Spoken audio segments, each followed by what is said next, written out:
Good afternoon, members of the Retirement Committee. For the record, my name is Tim, T-I-M, Royers, R-O-Y-E-R-S. I'm the president of the Nebraska State Education Association, and I'm here on behalf of our members to testify in a neutral capacity on LB645. It is important to start by reiterating the importance of the historical context that has put us in the position to be discussing this bill today.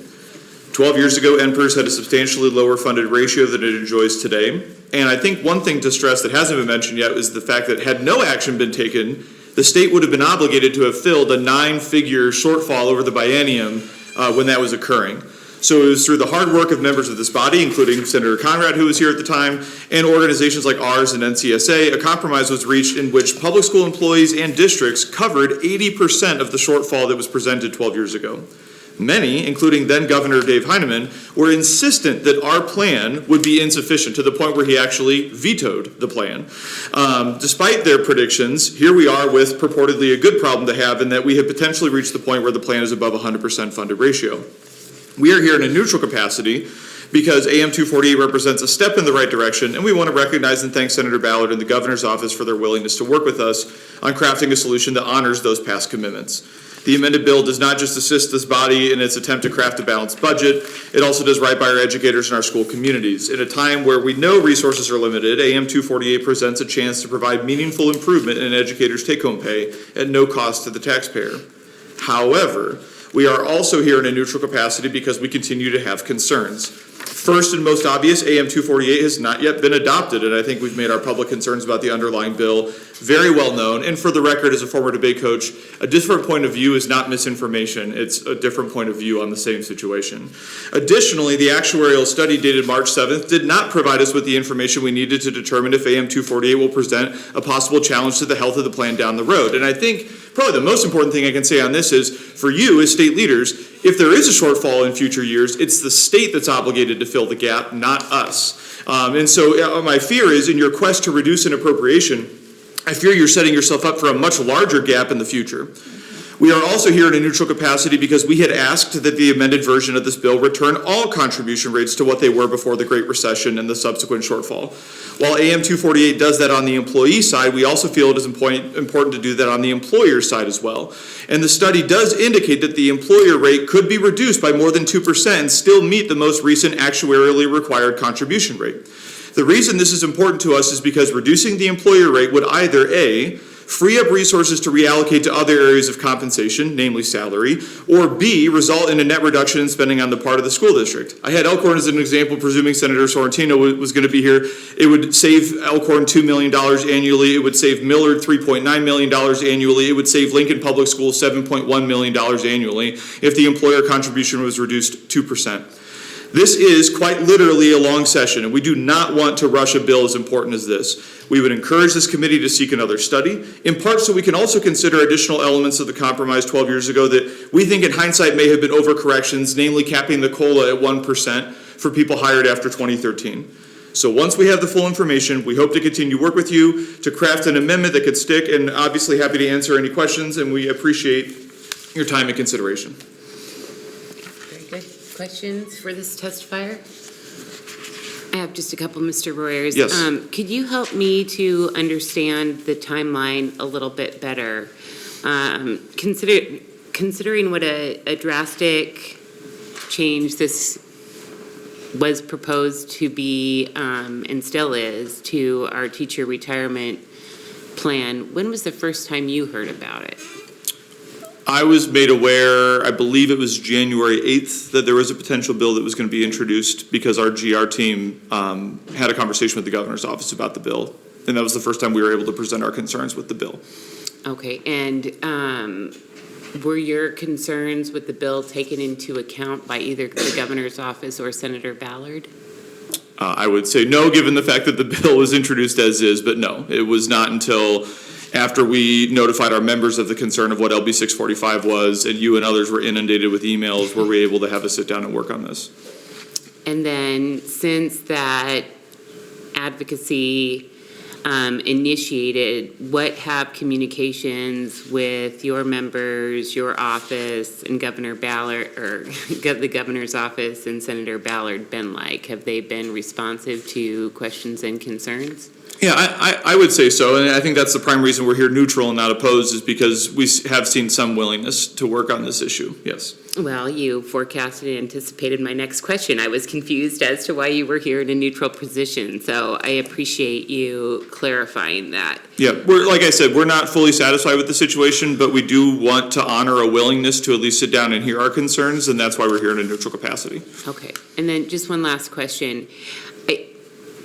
I've been a member of the legislature for 11 years, and I'm not sure that there's probably a handful of issues that I can think about where I got as much feedback from Nebraska citizens as I did on this measure. Mm-hmm. Hundreds would probably not be the right allocation in terms of emails. It was probably closer to thousands of emails that I received all across the state. Current teachers, retired teachers, rural teachers, urban teachers, deeply conservative teachers, non-political teachers, those that share my political viewpoints. And it's hard to state for the record, I think what we all were seeing and feeling in terms of Nebraska citizens speaking out, there was absolute terror. There was absolute anger. There was the emotions and the volume in terms of citizen engagement in regards to this proposal was very pronounced. And so that's what I received in my office. You're kind of at the center of the storm otherwise. And I know that everybody's doing a nice job, being really focused on the facts here, but I want the record to be clear because those communications are not in the record. Yeah. Help the committee understand and state for the record what the response was from teachers when they first learned about this. Yeah, I would say we were completely overwhelmed by the response. We knew that there would be opposition. Obviously, I'm a contributing paying member of NPERS myself, so we knew people would be opposed. We did not anticipate, and I want to make it clear too, because again, there have been some interesting accusations about the manner in which we communicated about this bill.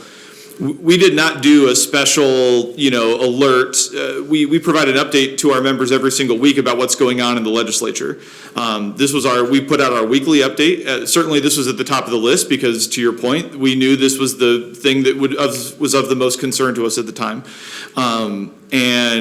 There was no corresponding social media campaign, and yet through pure organic reaction to the notice we sent out to our members who subscribe to the Capitol Update. I think that's an important thing too. We didn't send it to all members. We only sent it to members who voluntarily choose to get our weekly updates on what's going on in the legislature. So not even sending it to the full membership that we represent, we had by far the largest reaction to any bill that I've certainly seen in my time being active.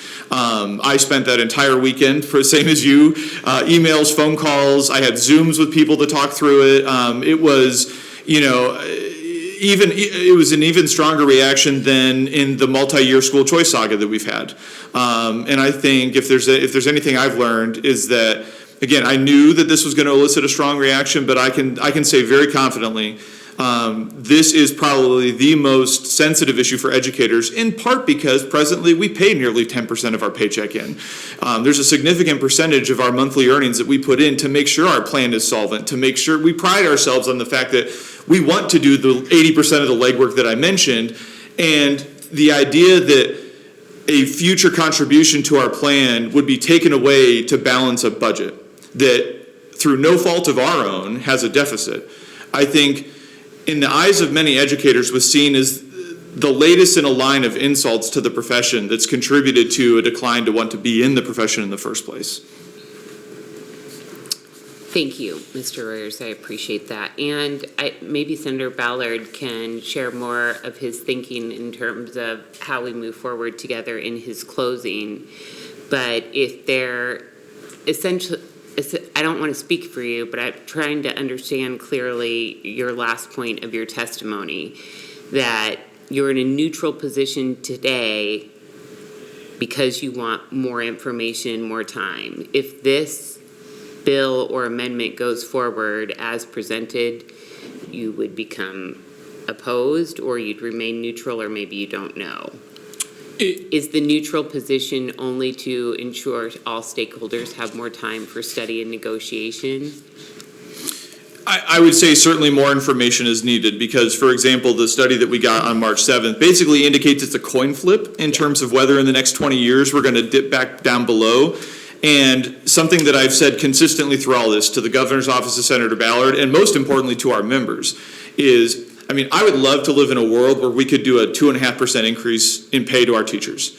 But I can't in good conscience advocate for that if the data tells me that 10, 15, 20 years from now, we're going to actually see us go in the opposite direction, and it's going to be taking more money out of people's paychecks to try and recover that. So, yes, absent additional information that tells us for sure this is a viable plan, no, we can't be comfortable moving forward with this. Senator. I'm sorry, I'm still in conversation with the testifier. And I just finally wanted to just say thank you to the teachers who wrote in, and some active NSEA members, some not, right? Because there's folks that are outside of your organization that also participate in the plan and benefit from the plan, right? And I truly believe, but for the advocacy of citizens speaking out and engaging, we wouldn't see amendments like the one that was filed here to try and make this bad bill somewhat more palatable or move towards a kind of win-win situation. I know that Nebraskans and Americans feel very dismayed about the state of our politics today, but whenever I'm talking to community groups, I point to citizen engagement on this issue as Exhibit A in making a positive difference. The emails, the phone calls, the in-person visits, the texts, the letters to the editor, speaking out online, but for teachers organizing and advocating, we wouldn't see the administration and Senator Ballard backtracking as they are with the filing of this amendment. And so I want to say thank you to all the citizens who took time to share their heart and the personal impacts that dangerous measures like this have, particularly when they're not carefully curated and orchestrated with all stakeholders. I would agree, Senator, and I think that's the other prime reason we're here in a neutral capacity, because as imperfect as we feel the current situation is, I think, as you know all too well, unfortunately, in several other policy areas, even when there has been an outpouring on an issue, there hasn't been a backtracking. And in my mind, the fact that there was a willingness to backtrack, even if I still feel we have steps to go, should be honored, because unfortunately, that's not the case in every instance. And I think that that's an important thing to recognize. Very good. Thank you. Senator Clements. Thank you. Thank you, Mr. Royer. I had a question about the emails I received initially about LB645. Talked about threatening the long-term security of the system and being worried about their benefits being reduced. But since the amendment was filed, now I'm getting positive comments from teachers where it's actually reducing the contribution another 2%. It just confuses me why reducing another 2% in contributions would now be positive for the teachers. Well, because there's a fundamental difference in purpose between the original version of 645 and the amended version. The original version of 645 seeks to reduce only the state's contribution for the purpose of helping your task on the Appropriations Committee in balancing the budget. That's fundamentally distinct from the amended version, which says, well, they'll continue to do that, but also we're going to reduce the employee rate, which means now, because again, to go back to what happened 12 years ago, we did 80% of the legwork to resolve the shortfall in the retirement system. The amended version is a first step in recognizing the fact that it was for the majority on the backs of the districts and its employees that made those moves. And so, and those thank yous, Senator, were at our urging for what I just said to Senator Conrad. While we still have a ways to go, in my mind, if all we do is maintain an immovable line and don't recognize any progress, in my mind, if I'm in your chair, you're not very willing to work with me. And so I want to make sure to recognize the fact that there was progress being made. And Now, by the same token, if we go in the other direction, we'll let our members know that we've gone in the other direction, and I imagine the tenor of the emails will change again. And that's just how this works, because to Senator Conrad's point, citizen advocacy to me is the most important thing that should drive your capacity as a policymaker to figure out what the best decision is.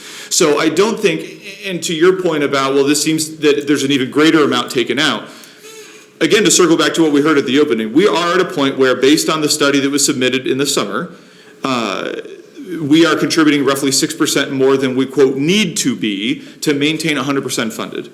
Our ask is that we recognize, I know we talk about a different three-legged stool in this body a lot, but there were three components that went into the decision 12 years ago. Our ask is very simple. If it's time to adjust that again, which if is a key word that we need another study to confirm that, all three components need to be adjusted if the time is right. Okay, thank you. Yep.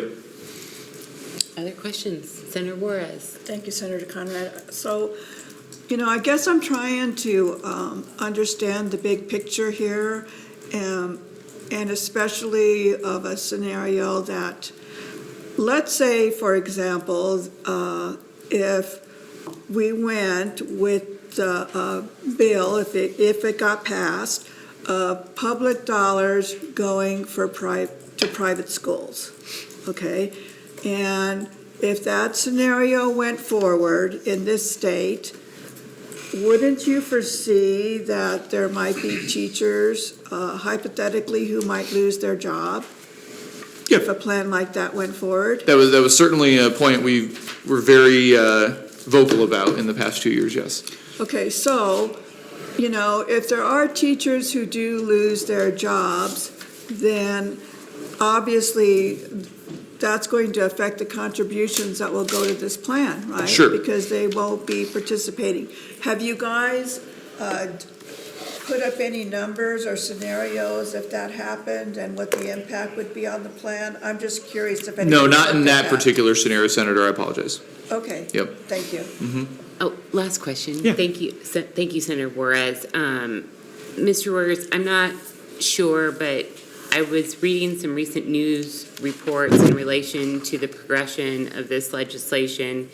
There was also a connection being made with a bill that Senator Spivey is, I think, working on and perhaps even has prioritized about creating kind of a leave bank or sick bank for teachers with an employer-employee match. I don't think we'll probably have time to get into the intricacies or the nuance about that strategy or substance perhaps here today, but did you want to lift up any of those connections with other legislation moving through the body in case other committee members didn't have a chance to read that news story yet? Yeah, absolutely. And I do want to make it clear that's certainly has been flagged as a nice interaction. I would agree it's a nice synthesis, but as I said in the article too, I don't want to bank on both horses crossing the finish line because you never know. But that being said, yes, one of our organization's most important bills is LB645, which would establish 6 weeks of paid family medical leave for every teacher in the state. Contracted teachers are in a unique position, meaning because they're under a one-year contract, we know in August exactly what their annual expenses are going to be. If a teacher goes on leave, the only added expense in that situation is the long-term sub, right? We don't replace them with another contracted person with salary and benefits. It's just a long-term sub. So LB645 would leverage a 0.35% matching payroll fee that would be collected purely to cover that added sub cost. Now, the nice synergy between that bill and a potential outcome of this one is we might be able to make sure that everybody comes out net ahead, even if there's that added program. And I would go back, while Senator Juarez, while we have not reviewed the potential scenario of loss of positions in a world where vouchers happen, your point, however, is very well stated that one of the reasons that was very well articulated during opposition testimony that we should be mindful of the overall plan health is the struggle we're having with recruiting people into the profession. And in my mind, if we can live in a world where we are taking an advantageous position in our retirement system to restore all three components back to what they were before the Great Recession, and provide a phenomenal benefit to our teachers that our neighboring states do not possess, which would allow us to attract more people into the profession and honor the fact that family and medical issues should come first and not have to worry about financial security, I think we're actually going to be resolving some of the long-term health concerns about the plan today, because we're going to have more people paying into the system because people want to be teachers again. So yes, I think there's a potential for amazing synergy where we could have folks come out net ahead, see no cost burden to either districts or employees, have an amazing guarantee of 6 weeks of paid family medical leave, and make sure, again, do right by our state appropriations and make sure we continue to have a fully funded retirement plan. So yes, I think there is a great potential there to stick the landing and address a number of different teacher concerns. Thank you. Thank you so much. Others? All right, thank you. Thank you very much. Any other neutral testifiers? Senator Ballard, would you like to close? Yes. And while Senator Ballard's taking his position, it seems that the committee has received no ADA testimony, and we've received written position comments of 5 proponents, 17 opponents, and 1 neutral. Senator Ballard. Thank you, Senator Conrad. I'll be extremely brief because I know members have committees and judiciary already has late nights this week, so we don't want to delay them any further. I just want to thank all the testifiers, support, opposition, and a neutral. I think this is a win-win. We save tax, we lower taxpayer dollars, we we give teachers more take-home pay. I was doing some back-of-the-envelope math. This could be a significant take-home pay for teachers. And so I am committed to working with school districts, the NSEA, the governor's office, and this committee to try to figure out how we move this bill forward. With that, I'd answer any questions. Senators, any questions? I have one. Senator Ballard, just in terms of your intentions for timeline moving forward, are you planning to ask the committee to move forward on this bill this year, or are you going to work with all stakeholders until you can get additional study and have consensus? I would love to do both. I know we're running short on time. I realize that. I get to work. I've had multiple meetings with the NSEA. I plan to have more meetings with the administrators and this committee because I think this is something we could do this year. Okay, so is your commitment that you won't move forward with anything in regards to this type of proposal until you have agreement and buy-in from the state, the school districts, and the teachers? I will have those conversations, yes. No, my question was, will you not move forward unless you have buy-in from each of them, not if you would have the conversations? Until you have consensus or agreement. That is my goal, to get buy-in. I'll leave it there. I'm not going to commit to. My goal is buy-in. Whatever, I don't know what that looks like, if that's even feasible, but I will try my hardest to get buy-in from all stakeholders. And I think you heard from the NSEA that we're moving in the right direction. And my number one goal in this is to make sure teachers are taken care of. Okay, and then just finally, I mean, the school employers haven't even been consulted as of yet. We've had conversations. They were very interested in seeing what the study had, and if there's any wiggle room, we would make that happen. And what do you mean by wiggle room? With the actuarial study. We didn't get the actuarial study until I think it was Friday. And so we're in those conversations to see if it's financially feasible.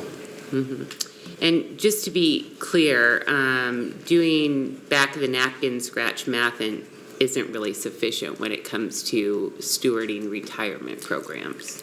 I'm saying the take-home pay for teachers. So each teacher's salary is different. So when I meant that, not the overall system, but what each teacher can take home additionally is fairly significant for families. And then finally, if your measure were to move forward as amended, how will it save any state taxpayers any dollars? So I'm sorry, I misspoke there. Sounded like it did. I apologize. Misspoke, but we can reallocate resources to other state priorities, whatever those might be. Like filling the budget gap. Whatever those might be. Senator, do you regret your vote to pledge a significant amount of state resources to huge tax cuts for millionaires and billionaires that have precipitated said budget deficit? I do not. Speaks for itself. Thank you so much. Other questions? Senator Juarez. Yes, Senator Ballard. So I would like to know, what are your thoughts on this idea of if the voucher system went through, would we be making a different decision on what we want to do about this staggered contribution into the retirement fund? You know, the huge concern that I have about this is I honestly don't know what's going to happen with that bill, if it's going to be going forward. That is such a huge unknown to me. I'm uncomfortable making decisions like this without having a better picture of what's going to happen in our state. What are your opinions about that?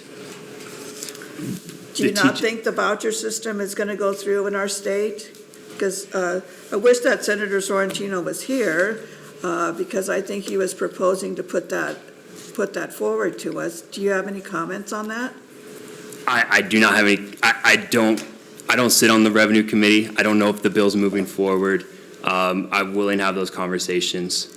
But I would like to go back. Do you have any additional questions? No, I just wanted to get your opinion on that concern. I'm very uncomfortable making a decision about this, your proposal, when I don't feel I have a clear picture of what's going to happen in our state regarding our schools, regarding our teachers. I mean, you're saying that you're making the comment, and repeatedly you have, about how the teachers will have more take-home pay. Well, yes, that'll be true if they can stay employed, right? If no bigger adjustments happen in our public schools in Nebraska. If they're employed, yes, there might be that decrease that they'll have in take-home pay. But, I just want to make sure that they're going to have jobs too. I understand. So, and I will end, I disagree. We gave tax cuts to hardworking Nebraskans, not millions and billions. You know that, Senator Conrad. You know our tax structure. So and this, I will say one thing. Senator Ballard, for the record, Open Skies analyzed the tax cut. 75% of the benefit went to the top 20% of earners. You know our tax bracket, Senator Conrad. I mean, teachers are getting tax cuts. And then I will say, what my final comment, I know we have a minute and a half. Backtracking, I think the term was backtracking. I mean, giving teachers a more take-home pay is not backtracking. With the amendment, I consider that a win for teachers to get more take-home pay. So with that, I will leave it at that and answer any additional questions. Okay. Any other additional questions?